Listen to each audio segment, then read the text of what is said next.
യേശുവിൻ്റെ കൂട്ടായ്മയിലെ സ്നേഹം നിറഞ്ഞ എല്ലാ പ്രിയ സഹോദരങ്ങൾക്കും പുതിയൊരു പ്രഭാതത്തിൻ്റെ എല്ലാവിധ ആശംസകളും നേരുന്നു.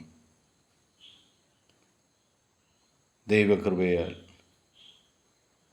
അതിരാവിലെ തന്നെ ദൈവവചനം കണ്ടുകൊണ്ടും വായിച്ചുകൊണ്ടും കേട്ടുകൊണ്ടും ദൈവസന്നിധിയിലായിരിക്കുവാൻ ദൈവം നമുക്ക് അവസരം തന്നതിനെ ഓർത്ത് ദൈവത്തിന് നന്ദി പറയാം.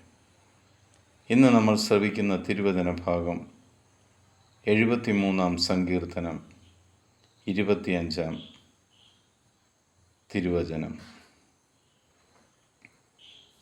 സ്വർഗത്തിൽ അങ്ങല്ലാതെ ആരാണ് എനിക്കുള്ളത്? ഭൂമിയിലും അങ്ങയല്ലാതെ ഞാൻ ആരെയും ആഗ്രഹിക്കുന്നില്ല.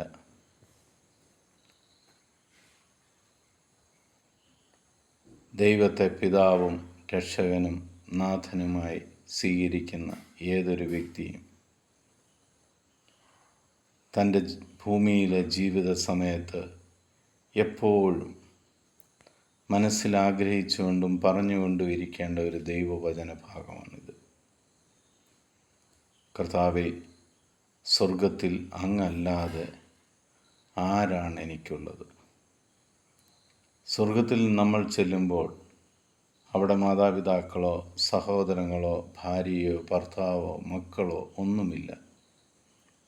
അവിടെ ദൈവമല്ലാതെ വേറെ ആരാണ് നമുക്കുള്ളത്? അതേപോലെ തന്നെ ഈ ഭൂമിയിലും അതേ ദൈവത്തിൻ്റെ സാന്നിധ്യം നമ്മൾ ആഗ്രഹിച്ചുകൊണ്ട് നടക്കുക. അതാണ് ഈശോ പറഞ്ഞത്, നീ എപ്പോഴും ദൈവത്തോടു കൂടിയായിരിക്കുക, ദൈവീക കാര്യങ്ങളിൽ നീ വ്യാപൃതയായിരിക്കുക. പിതാവായ ദൈവത്തിൻ്റെയും പുത്രനായ യേശു ക്രിസ്തുവിൻ്റെയും പരിശുദ്ധാത്മാവിൻ്റെയും കൃപയും അനുഗ്രഹവും സമാധാനവും എപ്പോഴും നമ്മുടെ കൂടെ ഉണ്ടായിരിക്കട്ടെ. ഈ ഭൂമിയിലായിരിക്കുമ്പോൾ എപ്പോഴും ദൈവീക സാന്നിധ്യത്തിനായിട്ട് ആഗ്രഹിച്ചുകൊണ്ട് നമ്മളെ ഏൽപ്പിച്ചിരിക്കുന്ന കടമകൾ നമുക്ക് ചെയ്യാം.